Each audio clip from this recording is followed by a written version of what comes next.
आज 15 अगस्त है।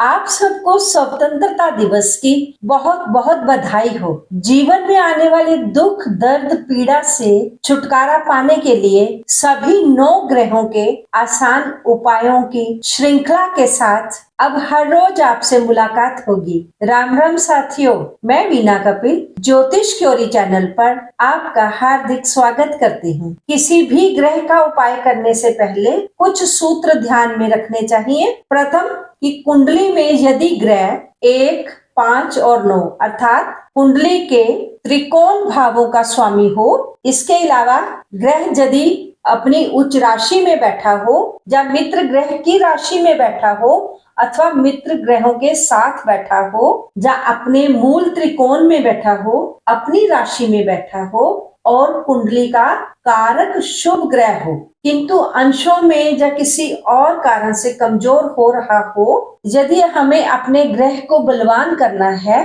तो हमें उसका रत्न पहनना चाहिए, उसकी चीजों का अधिक से अधिक इस्तेमाल करना चाहिए। किंतु यदि कुंडली में ग्रह नीच है अर्थात अपनी नीच राशि में बैठा हुआ है अथवा सूर्य के नजदीक आकर अस्त हो गया है अथवा कुंडली के 6, 8वें और 12वें त्रिक भावों में बैठा हुआ है, जहाँ त्रिक भावों का स्वामी है राहु, केतु, शनि, मंगल अर्थात नुकसान देने वाले ग्रहों से युक्त है अथवा उनके द्वारा स्वयं पीड़ित हो रहा है, या कुंडली में जो ग्रह लगन का शत्रु होता है या फिर जो ग्रह कुंडली के लिए मार्ग बन रहा है, तब हमें उस ग्रह से संबंधित वस्तुओं का दान करना चाहिए और उस ग्रह से संबंधित रुद्राक्ष पहनना चाहिए। पूजा, उपवास, हवन, अनुष्ठान इत्यादि करने चाहिए। यहाँ एक बात याद रखने की है कि ग्रह यदि कारक हो या कुंडली में अकारक हो अर्थात दोनों ही स्थितियों में ग्रह की पूजा पाठ करने से कुंडली में शुभता बढ़ती है। ग्रह से संबंधित वृक्ष रोपण कर सकते हैं, पशु पक्षियों, चींटियों, जल के जीवों का भला कर सकते हैं, उन्हें भोजन देने से शुभ फलों की प्राप्ति होती है। याद रखें, जीवन में कभी भी अपने शुभ ग्रह से संबंधित चीजों को दूसरों को दान में नहीं देना चाहिए अर्थात बांटना नहीं चाहिए। इससे आप शुभता भी बांट देंगे। अपने शुभ ग्रह की चीजों को दान में देने की भूल कभी भी ना करें और अशुभ ग्रह से संबंधित चीजों का दान लेने की कभी भूल मत करें। जीवन में अशुभ ग्रहों की चीजों को कभी भी मुफ्त में नहीं लेना चाहिए, बल्कि उससे संबंधित चीजों को आपको दान करना चाहिए। अधिक से अधिक दान करें तो अशुभ ग्रह के फल आपके लिए शुभ हो जाएंगे। ज्योतिष शास्त्र में अशुभ फल देने वाले ग्रहों या अनिष्ट ग्रहों की शांति के लिए अनेक प्रकार के उपाय बताए गए हैं। जैसे आप एक सुनिश्चित संख्या में मंत्र जाप कर सकते हैं, अपने सामर्थ्य के अनुसार दान पुण्य कर सकते हैं, हवन कर सकते हैं, जड़ी बूटियों को धारण कर सकते हैं, ग्रहों से संबंधित औषधियों के साथ स्नान कर सकते हैं, व्रत, तप, जप कर सकते हैं, आप उचित नग पहन सकते हैं, विधि पूर्वक ग्रह के यंत्र को धारण कर सकते हैं। किसी भी ग्रह के अनिष्ट फल को खत्म करके आप ग्रहों को अपने अनुकूल बना सकते हैं तथा अपने जीवन को समृद्ध बना सकते हैं। आपको कुछ भी करने से पूर्व ये बात जरूर याद रखनी है कि यदि ग्रह कुंडली के लिए कारक है अर्थात लाभदायक है तो हमें उससे संबंधित चीजों को अधिक से अधिक अपने पास एकत्रित करना चाहिए, और यदि ग्रह कुंडली के लिए अकारक है अर्थात कुंडली के लिए मारक है तो हमें उन चीजों से, उस ग्रह की वस्तुओं से स्वयं को दूर रखना चाहिए, इसलिए चीजों का दान करना चाहिए। किंतु जब तक पाप को कम करते हैं और शुभता को बढ़ाते हैं। जाप आरंभ करने से पहले अथवा अनिष्ट ग्रह की वस्तु को दान करने से पहले आपको संकल्प अवश्य लेना चाहिए। संकल्प लेने की विधि एक जैसी ही है। संकल्प लेने से व्यक्ति आत्मिक तौर पर अर्थात संकल्प लेने से व्यक्ति आत्मा तथा मन से उस कार्य के प्रति वचनबद्ध हो जाता है। इसलिए संकल्प लेने के बाद किया हुआ कार्य अवश्य ही संपन्न होता है, पूर्ण होता है। पाठ आरंभ करने से पहले लाल फूल या कोई भी फूल, थोड़े से साबुत चावल जिसे अक्षत कहते हैं, थोड़ा सा पंचमेवा गंगा जल लेकर संकल्प लेना चाहिए। संकल्प लेने की आसान विधि मैं आपको बता रही हूँ।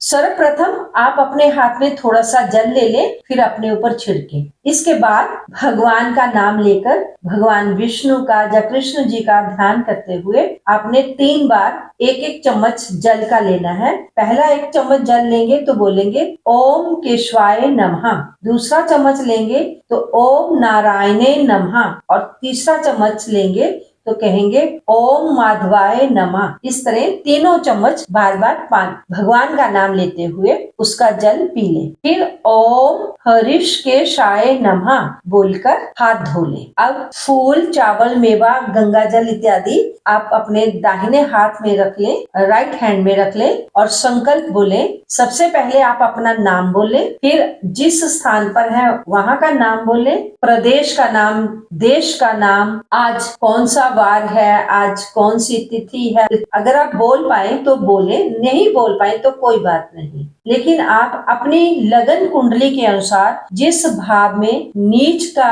या अस्त का ग्रह है, आप उसका नाम जरूर लें और कहें कि अमुक ग्रह के अशुभ प्रभाव की शांति के लिए मैं इतने 1000 मंत्र जाप का संकल्प ले रहा हूँ, और हाथ के जल को प्रभु को फिर समर्पण कर देना है। यदि आप वस्तु का दान कर रहे हैं तब भी मंत्र तो यही बोलना है, लेकिन जिस ग्रह के लिए आप संकल्प ले रहे हैं तब उस ग्रह का नाम लेकर कहना है कि मैं इस ग्रह की प्रिय वस्तु का दान कर रहा हूँ या कर रही हूँ। अब हाथ के जल को 3 बार उस वस्तु के ऊपर से घुमाकर जल, चावल इत्यादि को वस्तु के ऊपर हाथ से वस्तु को छूते हुए छिड़क देना है। जहाँ ये बात जरूर याद रखनी है कि यदि स्वास्थ्य लाभ के लिए आप तुला दान कर रहे हैं तो संकल्प करते समय स्वास्थ्य लाभ की प्रार्थना भी आपको संकल्प में ही करनी है। तुला दान का अर्थ होता है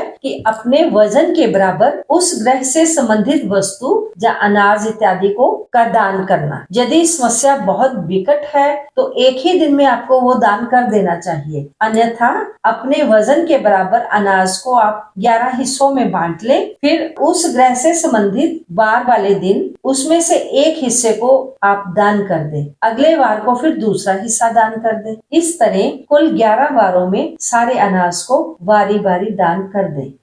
साथियों, यदि चैनल पर आज आप पहली बार आए हैं तो कृपया चैनल को सब्सक्राइब कर ले और बेल आइकन को भी दबा दें। यदि वीडियो पसंद आ रही है तो कृपया वीडियो को लाइक करें, शेयर करें और कमेंट करें। आज हम सबसे पहले सूर्य से संबंधित उपायों के विषय में समझेंगे। यदि आपकी कुंडली में सूर्य किसी भी तरह की कोई परेशानी दे रहे हैं तो आप सूर्य की शांति के लिए उपाय कर सकते हैं। सूर्य तीसरे भाव में, छठे भाव में, 10वें भाव में और 11वें भावों में हमेशा शुभ फल देते हैं, और मेष राशि में सूर्य उच्च होते हैं और सूर्य की अपनी राशि सिंह है। यदि सूर्य कुंडली में राहु, केतु, शनि के द्वारा पीड़ित हो रहे हैं, जहाँ सूर्य अपनी नीच राशि अर्थात तुला राशि में स्थित हो गए हैं, या फिर सूर्य कुंडली के प्रथम भाव में, दूसरे भाव में, चौथे भाव में, 5वें भाव में, 7वें भाव में, 8वें भाव में अथवा 9वें भाव में, जहाँ कुंडली के व्यय भाव में है, तो सूर्य अशुभ माना जाएगा। यदि जन्म कुंडली में सूर्य अशुभकारी होंगे, आप दिए गए मंत्रों में से अपनी सुविधा के अनुसार किसी एक मंत्र का 7000 से लेकर 1.25 लाख तक की संख्या में आपको अपनी समस्या के हिसाब से जाप करना है। जाप का आरंभ आपको शुक्ल पक्ष के रविवार से ही शुरू करना है। आप चाहे तो सूर्य षष्ठी वाले दिन से या फिर रवि पुष्य योग में भी इस जाप को अपनी सुविधा के अनुसार किसी भी दिन शुरू कर सकते हैं। मंत्र स्क्रीन पर दे रही हूँ। आप चाहे तो सूर्य का गायत्री मंत्र भी जाप कर सकते हैं। ओम आदित्याय विद्महे प्रभाकराय धीमहि तन्नः सूर्यः प्रचोदयात्। सूर्य को अर्घ्य देते समय एक छोटा सा लघु मंत्र है, ओम घृणी सूर्याय नमः। जाप आरंभ करने से पहले अथवा अनिष्ट ग्रह की वस्तु को दान करने से पहले संकल्प आपको अवश्य ही लेना है। संकल्प लेने की विधि एक जैसी ही है।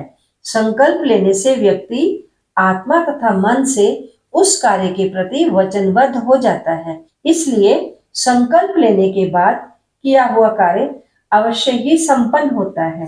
पाठ आरंभ करने से पहले लाल फूल, साबुत चावल, अक्षत, थोड़ा सा पंचमेवा, गंगा जल लेकर संकल्प लेना है।